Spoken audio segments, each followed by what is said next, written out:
AITA for telling my husband's kids how broke he was when we met after they insinuated I was a gold digger. I am 38F, been married to my husband Rob 52M for 4 years now. My husband's late wife died 1 year before we met, and we dated for 2 years before marriage. He has 2 kids, 28 Madison and 26 Brett. Note, I am not calling them my stepkids because they explicitly told me I am not their stepmom, just their dad's wife. I didn't play a part in raising them, so I'm okay with that. It's always been a tense between us. I've tried my best to be kind to them and have been generous when I can be, but they are very cold with me. Being a child of divorce, I can partially relate to a parent moving on, so I try not to force anything. Madison recently got engaged and we are excited about it.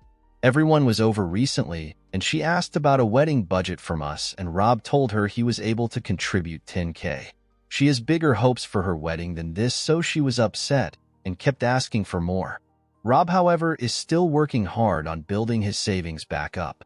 Before his late wife died, he basically wiped out his cash savings, had to cash out his 401K, and even took a small mortgage on his house to cover medical costs as well as life expenses since he had to cut back on working. Eventually, he had to drop that job for a more flexible but lower-paying one. So this $10K is actually really generous from him. Rob went to run an errand, and it was just me and his kids. Madison then asked me if I'm going to give any in addition to what her dad is giving.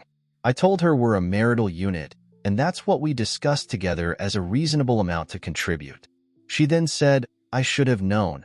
Obviously, you married an older man for what he had, not for what you could give."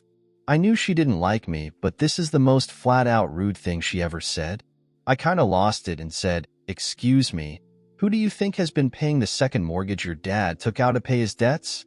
Truth of the matter is I make more than her father by a large margin. I have no debt and have been paying 70% of the household bills the whole time we've been married. The $10K we're giving her is available because I've been able to subsidize her father's living expenses the last few years. I made it clear that not only am I not a gold digger, I'm literally wealthier than my older husband. She called me stuck up after this and stormed out. Then she called her dad later and said that I told her that I blamed her mother for being sick for her not having a better wedding budget. I told him what happened and he was mad at her, but also said I shouldn't have shared his financial details with his kids.